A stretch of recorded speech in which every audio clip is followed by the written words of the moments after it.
Hi everyone, it's your church flyer BFF Alexander. We're working with a 10 by 10 canvas, which is Instagram's ideal aspect ratio. Plus, everything in this design is completely free. First, let's start by choosing the perfect background. I searched for iridescent options. Now, it's time to add our host.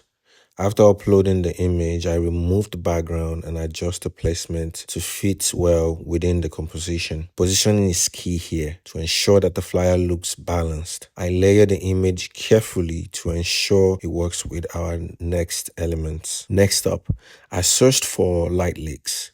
Light leaks are a great way to add depth and visual interest. I adjust their size and positioning to enhance the composition without overwhelming it.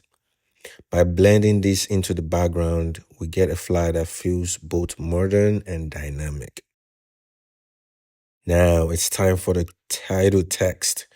I start with miracle and prophetic service. I duplicate each layer of the text to keep things consistent and adjust the alignment.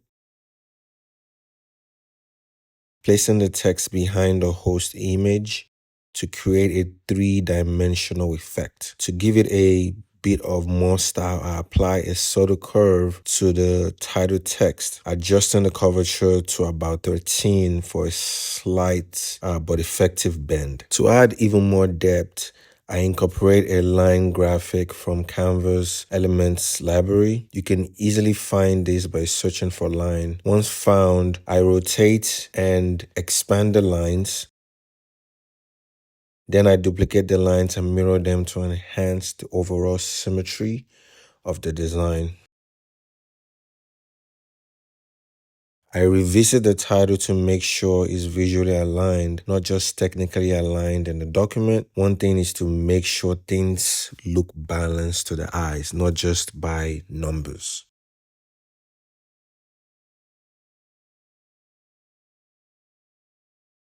Next, we add some essential event details, starting with the date. September 15th, it's a Sunday. It's a generic date. It's placed prominently at the bottom.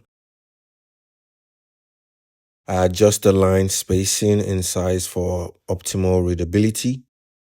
This step is crucial for making a flyer both visually and appealing and informative. After that, I adjust this layer to add the event times. I switch the text color to white to make sure it stands out against the background. Always keep depth and contrast in mind. That's very important. For online viewers, I add the time zones as EST. Then I add the event's address. Since this is a template, I'm using a generic address placeholder for now.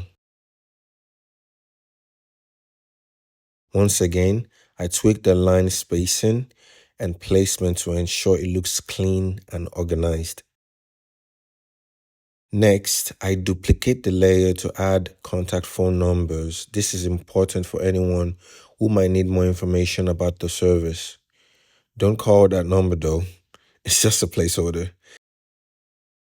I also change the text color to white for consistency. Now, let's add our social media handles. I include icons for Facebook, Instagram, and TikTok, resizing them to fit the design hierarchy. Grouping them helps keep my layers organized. Then I duplicate the text layer to add some social media tag. Recently, I just added mine, which is my church flyer, and position it neatly. I do the same for the website address.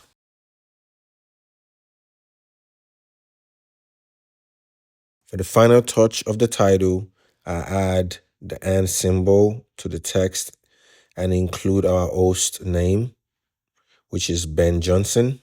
Fun fact, Ben Johnson is actually AI generated. I size the width text to match the host name, ensuring it looks cohesive. For the last adjustment, I reposition the and symbol and tweak the placement of the address and phone numbers and make sure everything looks visually perfect. Thank you so much for watching all the way to the end. This flyer is temporarily available for free download at mychurchflyer.com. Stay blessed, people of God. This is your Church Flyer BFF signing off.